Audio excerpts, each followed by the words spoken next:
अर्जुन।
भारत देश में लगातार बढ़ते हुए अपराधों को मद्देनजर रखते हुए राज्य मंत्रालय ने केंद्र मंत्रालय के सहयोग से सन 1964 में अग्रिम जांच सुविधा की स्थापना की। इस सुविधा में पूरे देश के सबसे खौफनाक अपराधियों को रखा जाता है, जिसमें दिमागी रूप से विकृत कैदी भी होते हैं।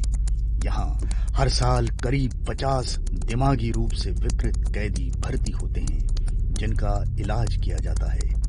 अपराधी दोषी करार हो जाने के पहले उसको कैद में रखा जाता है, जहां उसका आकलन होता है। विकृत करार किए कैदी को असाइलम में ट्रीटमेंट दी जाती है और अन्य कैदियों को कारावास।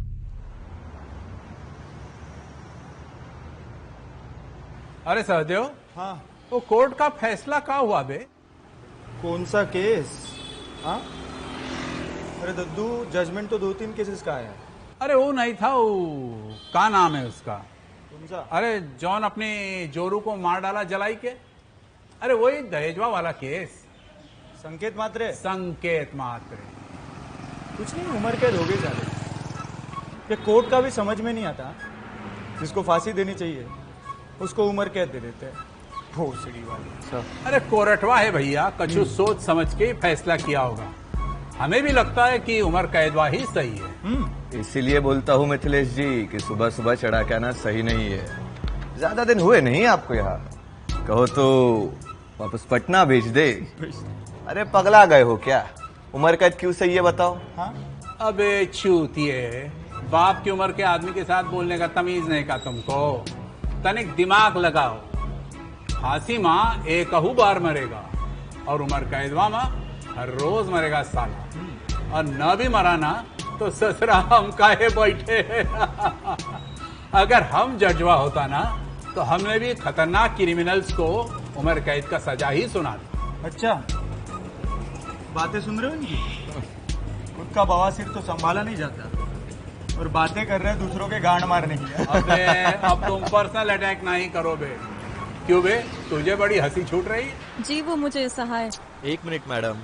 ठीक है सर, मैं आपका। किससे मिलना था? मुझे सहाय सर से मिलना था। क्यों?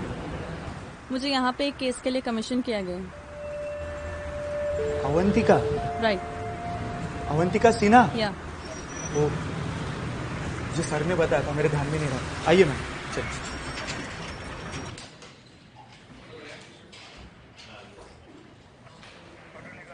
सर, वो मैडम आ गई।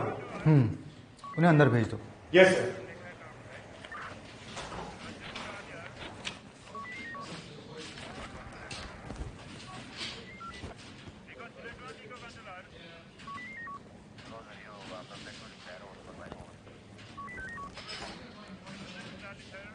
May I come in, Mr. सहाय? अब आप भी खींच लो हमारी सुबह सुबह।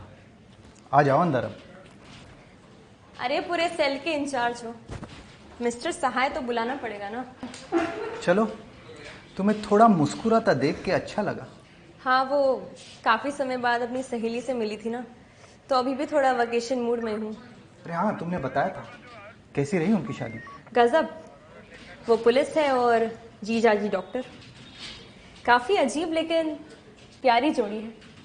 वैसे वो लोग लखनऊ के नवाबी परिवार के हैं। खर्चा तो खूब किया था।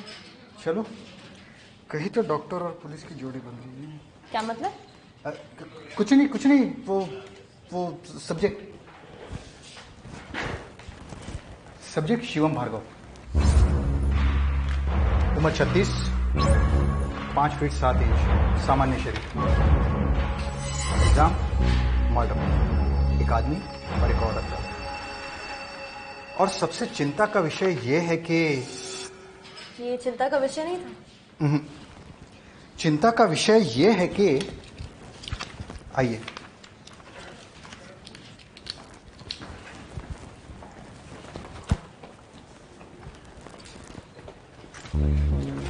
उसके पॉलीग्राफिक टेस्ट नेगेटिव आए हैं। हाउएवर उसने एडमिट किया है कि ही हैज किल्ड, लेकिन वो नहीं बताया कि क्यों।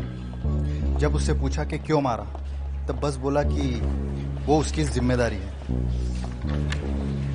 इससे तो यही पता चलता है कि he is a cold blooded murderer.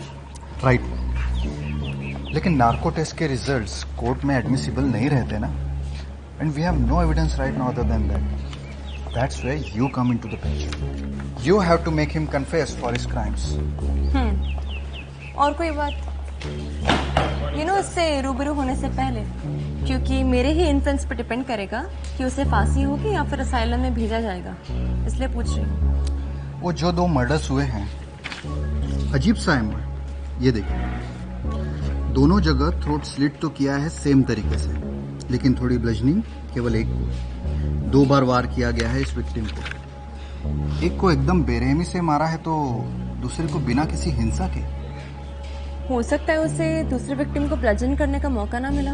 ऐसा नहीं है, वो विक्टिम के लाश के पास ही बैठा मिला था बेंगलोर में, और वो अपना क्राइम 3 घंटे पहले ही कमिट कर चुका था। वहां से भागा क्यों नहीं? यही तो पता करना है।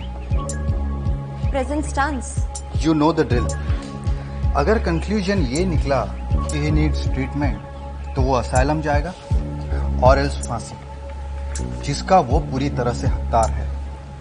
आप इतने यकीन से ये बात कैसे कह सकते हैं?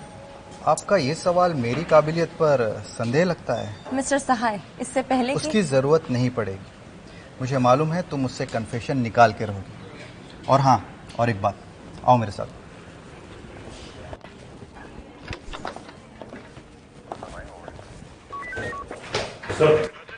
इन ऑफिसर से तुम रिकॉर्डिंग्स कलेक्ट कर सकती हो कभी भी। ओके।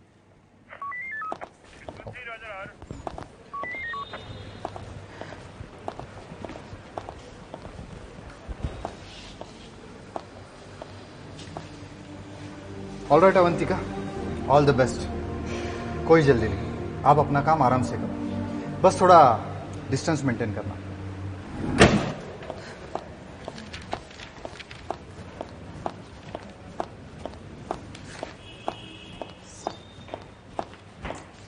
और मैडम जरा रोकिए, बैग दीजिए।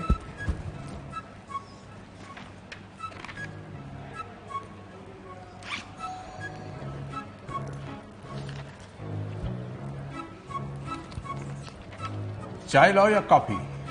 जी कॉफी। जी अभी बोल देता हूँ। सुनिए, अभी रहने दीजिए, अगली बार से आप पहले ही रेडी रखना। जी मैडम। जी।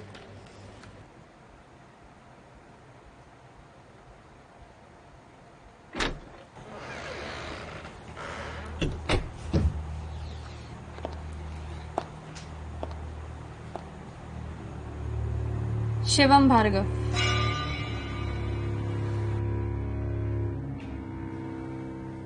Good morning madam.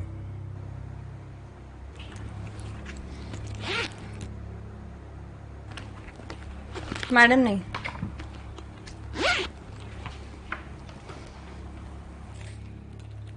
Doctor Avantika Sinha.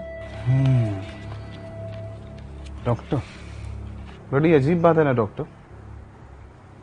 मुझे समझ में नहीं आता ये मुझसे चाहते क्या है। मतलब जब भी वो चाहे मुझे फांसी दे सकते हैं और मुझे कोई एतराज भी नहीं है। फिर क्यों भेजा गया आपको? क्यों? आपको नहीं लगता डॉक्टर कि सच्चाई जानने के बावजूद भी सच्चाई किसी अनंत में छिपी हुई है। आपको नहीं लगता कि आपको एक ऐसी पहेली सुलझाने के लिए भेजा गया हो जिसकी गुत्थी पहले से ही सुलझी हुई है, जिसका निष्कर्ष निश्चित है?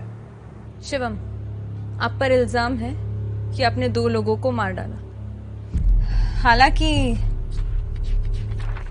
पॉलीग्राफिक टेस्ट तो नेगेटिव आए हैं और नार्को इंडिसाइसिव,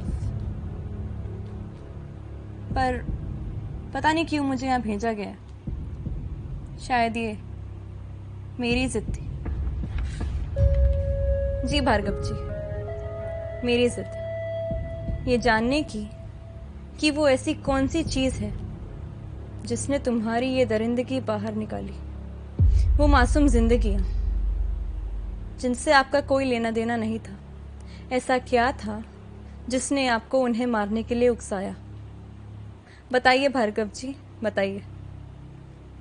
आपके लिए अहिंसा का क्या मतलब है? एक सिगरेट मिलेगी?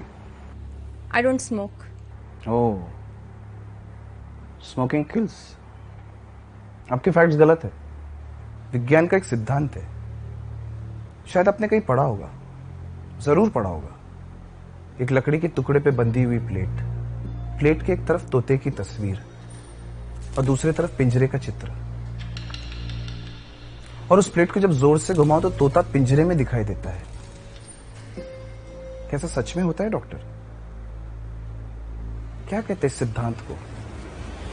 दृष्टि भ्रम, एन ऑप्टिकल इल्यूजन। तोता तो वही है प्लेट की एक तरफ, वो तो केवल हमें नजर आता है कि तोता पिंजरे में है। तो अब बताइए डॉक्टर, क्या आपको लगता है कि जो कुछ आपको बताया गया है वो 100% सही है? खैर, कोई फायदा नहीं, कोई फायदा नहीं है ऐसे इंसान से बात करके जो पहले से ही सोच रहा है कि वो एक अपराधी से बात कर रहा है। फिर इस बात को समझाने में समय बर्बाद नहीं करना चाहिए कि जो कुछ घटित हो रहा है उसका कोई दूसरा पहलू भी हो, है ना डॉक्टर? तो आप ही क्यों नहीं बता देते वो पहलू, वो सच? मैं भी तो देखूं कि आप अपनी इस थ्योरी के हित में क्या सबूत लिए घूम रहे हैं। You surprise me with your sheer intelligence, just like a serial killer. पहले खुद को काफी साधारण दिखाना ताकि तुम पे कभी शक न जाए। अरे वही तुम्हारा सबसे पेचीदा जाल होता है। दूसरा, अपने शिकार का पीछा कर उसके सारे कमजोरियों का आकलन कर लेते हो।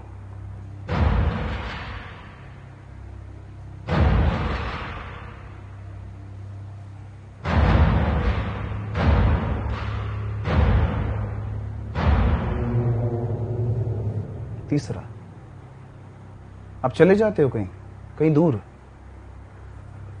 और अपने शिकार को भी टहलने देते हो, जहां भी वो जाना चाहे।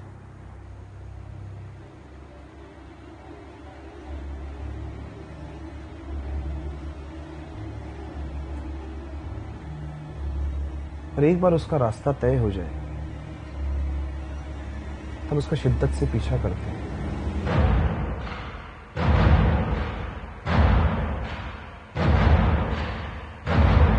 इससे पहले कि उसे आभास हो कि इसके पीछे कोई है, काफी देर हो चुकी होती है डॉक्टर।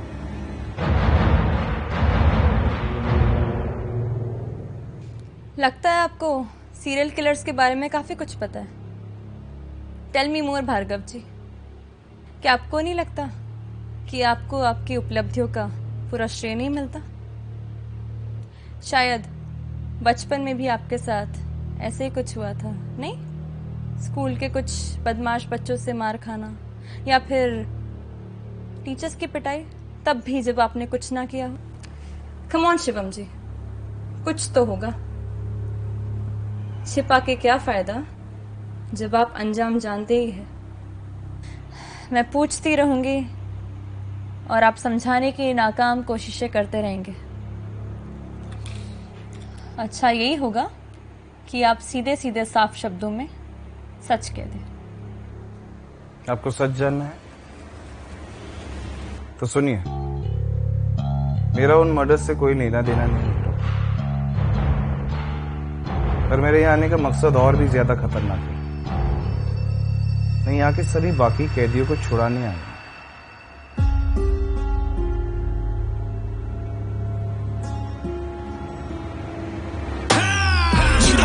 इतने गम दुनिया तो है दृष्टि ब्रह्म कर गरम हो भला नारक तृष्णा कर खनन मेहनत तेरी गवाह सत्य मेरी रहा है हर मोड़ हर पल और हर डगर में निवेशन कर रहा अरे संभला हुआ बकर चला वरन गुलाम जिंदगी का जैसे हो मेरी वो मेरी साथ करूँ सारा काम सुनूं वक्त की मैं दिन रात सुबह शाम विपरीत विचारों की ये आवाम मेरा पूर्वग्रह मेरे साथ है डर और बना किसी से खौफ है मैं मेरा जिगरा मिलके एक साथ वन मैन फौज है ये दुनिया दृष्टि